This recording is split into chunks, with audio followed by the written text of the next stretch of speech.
अस्सलाम वालेकुम वरहमतुल्लाहि वबरकातुहू। एजुकेशन काउंटर यूट्यूब चैनल पर एक और नई वीडियो के साथ खुश आमदीद। आज की इस वीडियो में मैं आपके साथ डिटेल शेयर करूंगा स्टेट बैंक ऑफ पाकिस्तान की जानिब से अनाउंस की गई स्कॉलरशिप के मुतालिक। इसकी मुकम्मल इंफॉर्मेशन मैं आपके साथ शेयर करूंगा, टर्म्स एंड कंडीशंस और इसके साथ साथ अप्लाई करने का मुकम्मल प्रोसेस।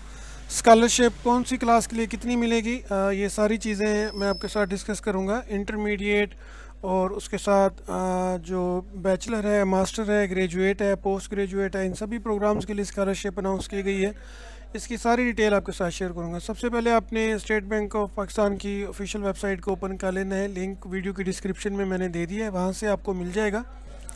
लिंक पर आप क्लिक करेंगे तो आपके सामने ये वाली स्क्रीन ओपन हो जाएगी, state Bank of Pakistan educational resources. यहाँ पे आपके पास डिटेल दी हुई है, SBP मेरिट स्कॉलरशिप 2023-24। नीचे इसका एप्लीकेशन फॉर्म है, यहाँ से आपने एडवर्टाइजमेंट को डाउनलोड कर लेना है। जस्ट इसके ऊपर क्लिक करेंगे। एडवर्टाइजमेंट मैं आपके सामने ओपन कर लेता हूँ। सबसे पहले अगर हम एडवर्टाइजमेंट को देखें तो यहाँ पे आपको बताया गया है कि 2023 से 24 के जो सेशन के स्टूडेंट्स हैं उन सब के लिए स्कॉलरशिप अनाउंस की गई है। जो स्टेट बैंक ऑफ पाकिस्तान के एम्प्लॉयज़ हैं उनके बच्चों के लिए, ठीक है। जिसमें स्टेट बैंक ऑफ पाकिस्तान में सर्विंग यानी जो अभी ड्यूटी कर रहे हैं, जो रिटायर्ड हो गए हैं या जो ड्यूटी के दौरान फोत हो गए हैं, और अप टू OG2 लेवल जिनका ग्रेड था वहाँ पे, तो उनके लिए इंटरमीडिएट, ग्रेजुएशन और पोस्ट ग्रेजुएशन लेवल, इन 3 लेवल के लिए स्कॉलरशिप है। इसकी जो डिटेल्स हैं वो कुछ इस तरह से हैं। अगर आपका इंटरमीडिएट के अंदर एडमिशन है या ग्रेजुएशन के अंदर है या पोस्ट ग्रेजुएशन के अंदर है या किसी भी डिप्लोमा प्रोग्राम के अंदर आपका एडमिशन हो चुका है और आपकी फैमिली में कोई है जो स्टेट बैंक ऑफ पाकिस्तान का मुलाजिम है या उससे रिटायर हो चुका है, आपके वालिद, आपकी वालदा, या वो अपनी ड्यूटी टेन्योर के दौरान उनकी डेथ हो गई थी, फोत हो गए थे, तो वो कर सकते हैं। अगर आप किसी भी कॉलेज में हैं, यूनिवर्सिटी में हैं, टेक्निकल ट्रेनिंग इंस्टीट्यूट में हैं या डिग्री अवार्डिंग इंस्टीट्यूट में, DAE, यहाँ पे बताया गया है HEC, BEI के 22, IBCC, NAVTEC, PEC, PMDC, टैप्टा, किसी से भी आपका इलाक़ है, देन आप इसमें कर सकते हैं। अगर आप इंटरमीडिएट के स्टूडेंट हैं और आपने मैट्रिक O लेवल पास किया हुआ है, देन आपको 9,016 रुपये पर मंथ स्कॉलरशिप मिलता है। अगर आप ग्रेजुएशन के स्टूडेंट हैं, BS वगैरह के या BA वगैरह के, और आपने इंटरमीडिएट A लेवल पास किया हुआ, तो आपको 11,476 रुपये स्कॉलरशिप मिलेगा। और अगर आप पोस्ट ग्रेजुएट, MPhil वगैरह या PhD के स्टूडेंट हैं और आपने ग्रेजुएशन क्लियर किया हुआ, तो आपको 16,393 रुपये इसमें स्कॉलरशिप मिलेगा। यहाँ पे आपको बताया गया कि serving retired diseases up to OG2 level के जो मुलाजमीन हैं या B ग्रेड और ऑब्टेन आपकी 60% मार्क्स होने चाहिए। मैट्रिक, इंटरमीडिएट, ग्रेजुएशन जो लास्ट एग्ज़ाम आपने पास किया उसमें आपके कम से कम 60% मार्क्स होने लाजमी हैं।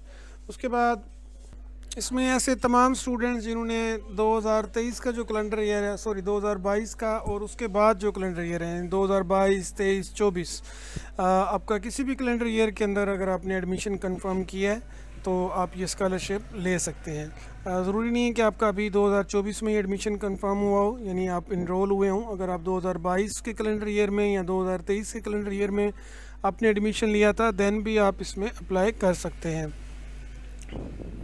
तो ये सारी चीज़ें आपने अपनी एप्लीकेशन फॉर्म के अंदर लिखनी है। उसके बाद आपका विड्रॉल का स्कॉलरशिप लेने का जो प्रोसेस है वो भी मैं आपको समझा देता हूँ। अगर आपने पहले अपने इसी प्रोग्राम के लिए स्कॉलरशिप के लिए अप्लाई किया था तो दोबारा आपको अप्लाई करने की ज़रूरत नहीं है, क्योंकि आपको ऑलरेडी मिल रहा है। अगर आपको नहीं मिल रहा, आप फर्स्ट टाइम अप्लाई कर रहे हैं, देन आप इसमें ज़रूर अप्लाई करें, यानी 2 बार आप इसमें स्कॉलरशिप के लिए नहीं हो सकते। उसके बाद अगर आप अपने एग्ज़ाम के अंदर फ़ेल हो जाते हैं तो आपकी स्कॉलरशिप ख़त्म कर दी जाएगी।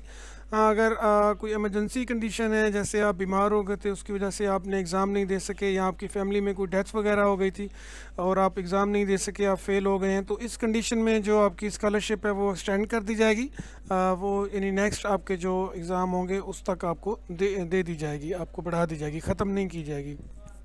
उसके बाद अगर आपका एनुअल सिस्टम है या आपका जो 6 माह वाला सेमेस्टर का सिस्टम है, देन आपने अपने 1 साल की या अपने 1 सेमेस्टर की जो प्रोग्रेस रिपोर्ट होती है वो सबमिट करवानी होती है, और उसमें आपकी जो मार्क्स हैं वो बेहतर होने चाहिए ताकि आपकी स्कॉलरशिप चलती रहे। ये कंडीशन होती है। उसके बाद एप्लीकेशन का जो प्रोसेस है वो मैं आपको समझा देता हूँ। फॉर्म आप कहाँ से डाउनलोड करेंगे और उसको फिल किस तरह से करना है ये मैं आपको समझा देता हूँ। 4 नवंबर 2024 तक इसकी लास्ट डेट है। ये आपने 4 नवंबर 2024 तक इसमें अप्लाई कर देना है, यानी 4 नवंबर 2024 तक आपका फॉर्म फिल होके उसके साथ जो डॉक्यूमेंट्स हैं वो सारे आपने लगा के ये एप्लीकेशन आपने सबमिट करनी है to the director human resource department, State Bank of Pakistan, I Chundrigar Road, Karachi. ये एड्रेस है, इसे नोट कर लें। Director human resource department, State Bank of Pakistan, I Chundrigar Road, Karachi. इस एड्रेस पे आपने बाई पोस्ट इसको सेंड कर देना है। 4 नवंबर तक आपकी जो एप्लीकेशन है वो पहुंच जानी चाहिए, तो मतलब 3-4 दिन पहले आप इसको सेंड कर देंगे। यहाँ पे लिंक दिया हुआ है, लिंक वीडियो की डिस्क्रिप्शन भी मैंने दे दिया है। जो लिंक आपको पहले मैंने दिया है उसके अंदर भी आपके पास यहाँ पे एप्लीकेशन फॉर्म का ऑप्शन मौजूद है। इसको फिल किस तरह से करना है इस पर हम डिस्कस कर लेते हैं। फॉर्म फिल करने का तरीका समझ लें। सबसे पहले आपने यहाँ पे नेम ऑफ एसवीपी एम्प्लॉय लिखना है with index number and pin. जो आपके फादर या आपकी वालदा, जो आपका फैमिली मेम्बर एसवीपी का एम्प्लॉय है, उसका नेम और उसका इंडेक्स नंबर एंड पिन। उसके बाद डेजिग्नेशन लिखनी है आपने, कौन सी पोस्ट पे वो वहाँ पे जॉब कर रहे हैं या कौन सी पोस्ट से वो रिटायर हुए हैं। उसके बाद प्लेस ऑफ पोस्टिंग लिखनी है आपने, कौन सी ब्रांच में है, करंट भी और लास्ट भी।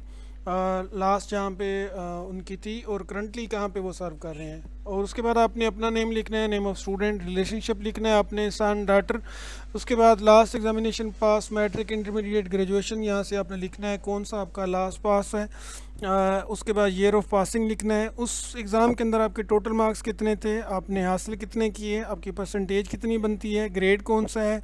उसके साथ आपने अटेस्टेड कॉपी ऑफ मार्कशीट लगानी है इसके साथ उसी एग्ज़ाम की। उसके बाद name of institution, board, university from where the last examination pass, आपका बोर्ड, यूनिवर्सिटी का नाम, इंस्टीट्यूट का नाम जहाँ से आपने वो एग्ज़ाम पास किया है। उसके बाद अभी जिसमें आप स्टडी कर रहे हैं उसका नाम लिखना है, एडमिशन टेकन। उसके बाद ड्यूरेशन ऑफ कोर्स आपने यहाँ पे लिखना है, 2 साल का है, 4 साल का है, ये आप लिखेंगे।